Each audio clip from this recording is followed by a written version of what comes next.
চিৰাঙৰ কাছিকটৰাত আজি বিটিআৰ চুক্তিৰ পঞ্চম বৰ্ষপূৰ্তি উপলক্ষে ইয়াতে দিনজোৰা কাৰ্যসূচী পালন কৰিছে আৰু মোৰ সৈতে এই মুহূৰ্তত আছে কেবিনেট মন্ত্ৰী উৰ্খাও গৌৰা ব্ৰহ্ম আৰু তেখেতৰ পৰা মই এইখনত তেওঁৰ প্ৰতিক্ৰিয়া জানিব বিচাৰিম। ছাৰ কি ক'ব, পঞ্চম বৰ্ষ ভৰি দিলে বিটিআৰ চুক্তি, গতিকে কিমান দূৰ পালে বা আজিৰ দিনটোত আপোনাৰ অনুভৱ? নাই, আজি যিটো পঞ্চম বৰ্ষত আমি পদাৰ্পণ কৰিছোঁ বিটিআৰ চুক্তি, ইয়াৰ চুক্তিবোৰৰ প্ৰতি মানে দফাবিলাকক ৰূপায়ণ কৰাৰ ক্ষেত্ৰত আমি বহুত আগবাঢ়িছোঁ। প্ৰায় 70% to 80% আমি দফাবোৰক ৰূপায়ণ কৰিছোঁ। বাকী আছে সীমা নিৰ্ধাৰণৰ পূবৰ ফালে যিটো গাঁও অন্তৰ্ভুক্তৰ কথা, এইটো অলপমান সময় লাগিব আৰু ৰিহেবিলিটেশ্যনৰ ক্ষেত্ৰত কেইজনমান ল'ৰা NDB ex-NDB এতিয়ালৈকে পাব পৰা নাই, তাৰো প্ৰক্ৰিয়া চলি আছে। ডিচেম্বৰৰ ভিতৰতে প্ৰায় এইটো হৈ যাব যে, ডিচেম্বৰ নহয় মানে এইটো বাজেট হয়, যিটো ফেব্ৰুৱাৰী মাৰ্চত যিটো বাজেট হ'ব, এই বাজেটতে এইটো ধৰি দিয়া হ'ব। আৰু বাকী যিবিলাক আছে, যিটো 125 এমেণ্ডমেণ্ট আহি আছে ভাৰত চৰকাৰৰ, পাৰ্লিয়ামেণ্টত নতুন এটা আইন প্ৰণয়ন হ'ব, তাৰ বাবে BTCত এটা নতুন মাত্ৰা দিব, যিটো BCDC চিষ্টেমটো এটা আইনগত চিষ্টেমত পৰিণত হৈ যাব। সেইটো এটা প্ৰক্ৰিয়া চলি আছে। বাকী ডেভেলপমেণ্টৰ 500 কোটি টকাৰ প্ৰজেক্ট ৱাইজত এইটো কণ্টিনিউৱাছ প্ৰচেছ, এইটো হৈয়ে থাকিব। আজি এই চুক্তিৰ দ্বাৰা দি আজি মানে যিটো শান্তি পৰিৱেশ আহিলে, ইয়াত আজি স্কুল কলেজত যাবৰ কাৰণে ভয় কৰিব নালাগে, বজাৰত বেপাৰ কৰিবৰ কাৰণে ভয় কৰিব নালাগে। আজি ভাতৃঘাটে সংঘৰ্ষ নাইকিয়া হৈ গ'ল, সাম্প্ৰদায়িক সংঘৰ্ষ নাইকিয়া হৈ গ'ল।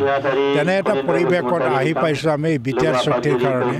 এতিয়া চবেই যদি মিলিজুলি ভাবে আমি আগবাঢ়ি যাওঁ আৰু একেলগে দায়িত্ব লৈ পেলাই এই বিটিআৰ এটা আদৰ্শ বিটিআৰ নিৰ্মাণৰ প্ৰতি যদি আমি আগবাঢ়ি যাওঁ, তেতিয়া আমাৰ মাজত যথেষ্ট এটা মানে প্ৰগতি আহিব, উন্নয়ন আহিব আৰু শান্তি স্থায়ী হৈ যাব।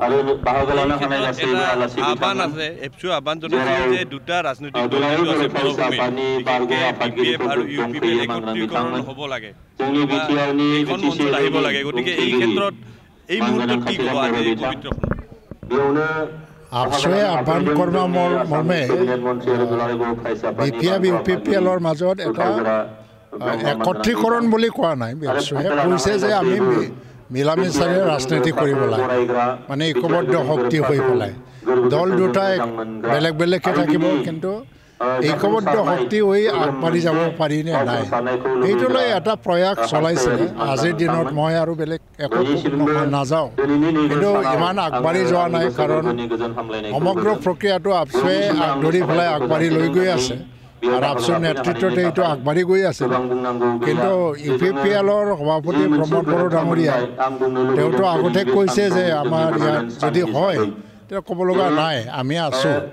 তেনে ক্ষেত্ৰত কিন্তু বিভিন্ন এটা সমস্যাবোৰ দেখা দিছে আৰু BPFৰ নেতৃবৰ্গৰ লগত বহুতবাৰ আলোচনা কৰাৰ পিছতো আজি যিহেতু এইটো ঠিক মানে আমি এটা শেষ পৰ্যায়ত উপনীত হ'ব পৰা নাই, তো মইতো আজিও কওঁ যে যদি প্ৰতিপক্ষ যিটো BPF দল খোলা মনেৰে যদি আগবাঢ়ি আহে, বিনা চৰ্তে যদি আলোচনা কৰিবলৈ আহে, আলোচনা কৰাত কোনো সমস্যা নাই। এয়া আছিল কেবিনেট মন্ত্ৰী UG ব্ৰহ্ম আৰু এয়া এই দিনজোৰা কাৰ্যসূচীৰে অনুষ্ঠিত হৈছে আজি পঞ্চম সংখ্যক বিটিআৰৰ প্ৰতিষ্ঠা দিৱস আৰু ইতিমধ্যে পতাকা উত্তোলন হৈ গ'ল।